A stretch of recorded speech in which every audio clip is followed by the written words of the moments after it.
It is week 3 in the NFL, and thanks again for joining me. You're watching Picks with David. We've got 5 big picks here for you this weekend, and let's review our record real quick. 10-3 as we go through the Thursday night game of week number 3. Doing pretty good so far with our video picks. Let's hope to continue it here this weekend. Let's start with our first game. And it's a battle between 0-2 teams as the 0-2 Los Angeles Chargers take on the 0-2 Minnesota Vikings. And you know, these teams can put up points offensively, but it sure looks like their defenses are not doing that well this year.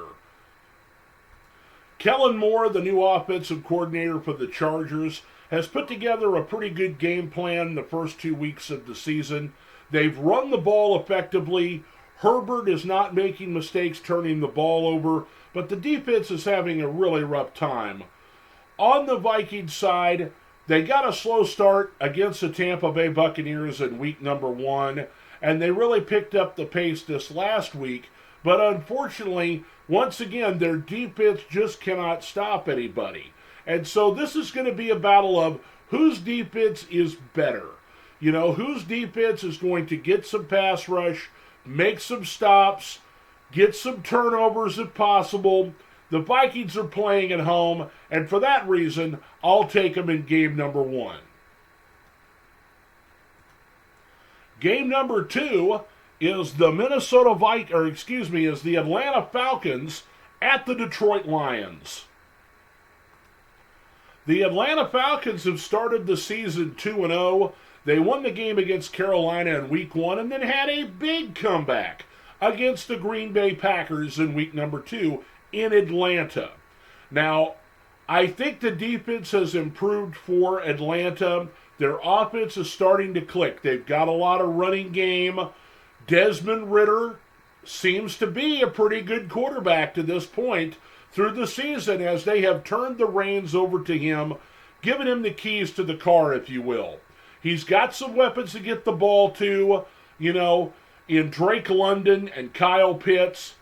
The running game with Bijan Robinson, Tyler Algiers, they use a lot of screens. They use the running game effectively, and Atlanta has played well for the most part in the first 2 games. I think it took them a little time to get on the right page in game number 1. And then, like I said, the big comeback against Green Bay.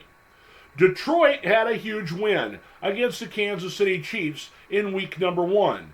And while they managed to put up 30 points in week number 2, the Seattle Seahawks came into town and beat the Detroit Lions for the second year in a row. I think Seattle really struggled in week 1, and they showed what they could really be against Detroit in week number 2. Detroit's defense looked really good against the Kansas City Chiefs team that was struggling to find its identity in week number 1. In week 2, the barn doors were open, and here comes everybody, and they put up a lot of points against the Detroit Lions. Now, I think that the Lions are obviously, both teams are going to improve throughout the season. At least that's my expectations. You know, I like Atlanta to run the ball a lot at the Detroit Lions front. I think that that'll keep the pass rush of Aiden Hutchinson away from, trying to take out Desmond Ridder. But I think playing at home, the Detroit Lions, they have something to prove this year. A lot of hype in the offseason about them. And I really feel like if their offense can put up the kind of points that they did last week against Seattle, they can do that against Atlanta. I think their defense will play better against Atlanta because I don't think Atlanta is as dynamic in the passing game as Seattle can be. I like the Detroit Lions to win the game today against the Atlanta Falcons. Game number 3, the Chicago Bears at the Kansas City Chiefs. The Chicago Bears started the season against the Green Bay Packers, and at times it felt like they had the pieces in place. The game plan's just not working out for them. The defense couldn't stop Green Bay in game number 1, And then when the second game of the season come along, it just looked like they couldn't stop anybody. You know, Kansas City Chiefs had a rough start to the season playing against the Detroit Lions in the opener, but their defense is showing that they can carry the team right now, while the offense is capable of get itself together and coming together and start to be the dynamic offense that we have seen over the years. I think that with Kansas City's defense playing at home, while I feel Justin Fields can make some plays, he has the weapons around him. They just have not performed and executed properly. I think this could be a closer game than some of the experts say. I'm still going to take the Kansas City Chiefs. Patrick Mahomes at home. They're fully loaded, fully assembled. They've got all their players available to them. And so I really think that Kansas City should win the game, but I think it could be closer than a lot of the people think. Sunday Night Football is a battle straight out of the 70s. The Pittsburgh Steelers against the Las Vegas Raiders. And you know, the Steelers, they did not play well in the first week of the season, but they were playing against a team that a lot feel is the favorite in the NFC and the 49ers. So now you've got the Steelers have won on defense against the Cleveland Browns on Monday Night Football. They go into Las Vegas. Vegas played well in the first game, but only managed a 1-point victory against the Denver Broncos. Then they went out to Buffalo and got manhandled with both the passing game and the running game. Buffalo exposed their defense for what I think it is. They have no pass rush right now, with the exception of Max Crosby. They cannot stop the running game. The secondary seems weak. They've got some playmakers back there, but they've either gotten old or, you know, I don't know if they're just not studying the film or what, but it seems like they were always out of position and allowing big plays down the field. And so you've got Pittsburgh here. They've struggled on offense with Kenny Pickett. It seems that, you know, everything that we thought we saw in the preseason, the Steelers played lights out in the preseason. They were really good offensively. I don't know if people were studying that tape really well, or, you know, if there's just a fact that they didn't play enough in the preseason, that the inconsistencies have caused them to have trouble offensively. The Steelers cannot run the football. They have tried and failed, you know, and they need to get the ball to their playmakers. Now, Deontay Johnson is going to be out for several weeks with an injury, and that means last year's rookie sensation, George Pickens, needs to get the ball. Coming off of an injury last year, Calvin Austin will be an important cog in this offense at wide receiver.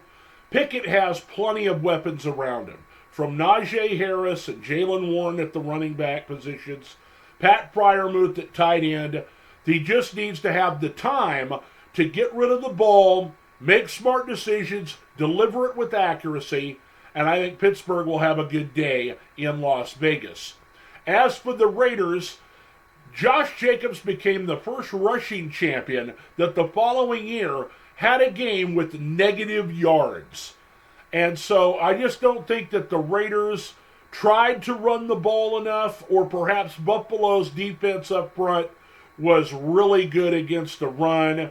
They need to mix it up a little bit more. I trust Jimmy G to get the ball to Davante Adams. He did that exclusively, really, in the game number one with Jacoby Brissett, a guy he knows and who knows the system for Josh McDaniels' offense. I think that if he can spread the ball around, he can make it difficult for the for the Steelers on defense. But he's got to look out for T.J. Watt, Alex Highsmith and company. The defense is coming for the Raiders, and based on the strength of that defense, I'm going to take the Pittsburgh Steelers on Sunday Night Football. Monday Night Football is a battle of 2-0 teams, and what a surprise that is. Philadelphia was expected to be in this position, but Tampa Bay has started the year very well with Baker Mayfield at quarterback. On the back of their defense, they've been able to run the ball effectively, be patient on offense. Baker's made a throw here and there.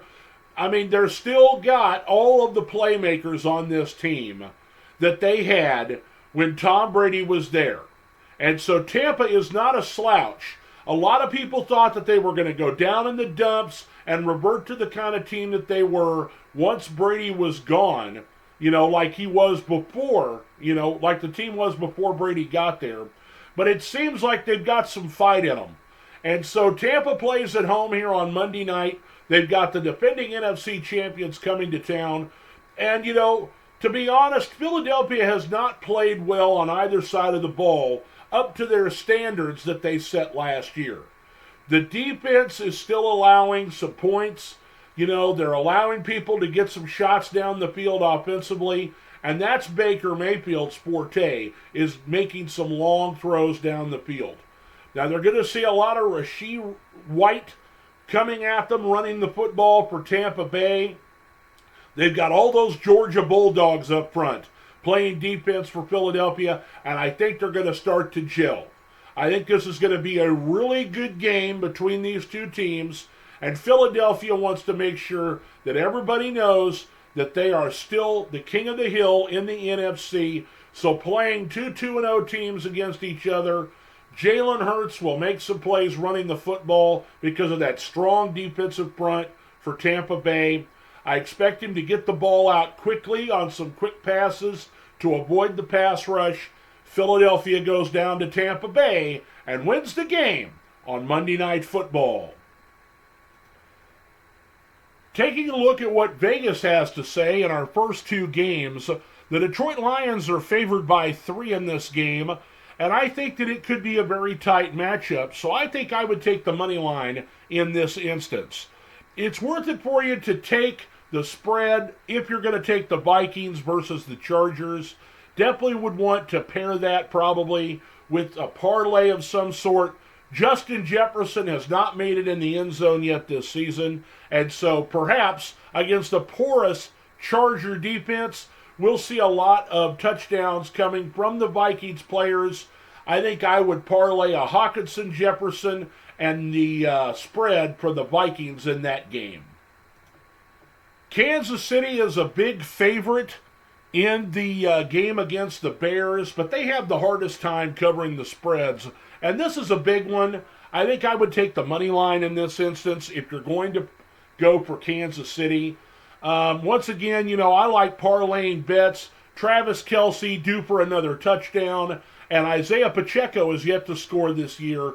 Time for him to get on the board as well. Sunday Night Football has the Steelers actually, getting points here. I think that would be a smart bet in this play because I think they're going to win, by more than 3 points here. As far as the Monday Night Football game goes, I would go with the money line, and I would parlay that with some touchdowns by A.J. Brown and Dallas Goedert because Tampa Bay has a rough time against tight ends. But there's our look at DraftKings Sportsbook for the week. So there you have it, Week 3, my picks with David right here on Facebook and YouTube. I want to thank y'all for joining me again for my picks this week. Be sure to like and subscribe the video so you don't miss any of my picks throughout the NFL season. Good luck out there, and we'll see you on Thursday.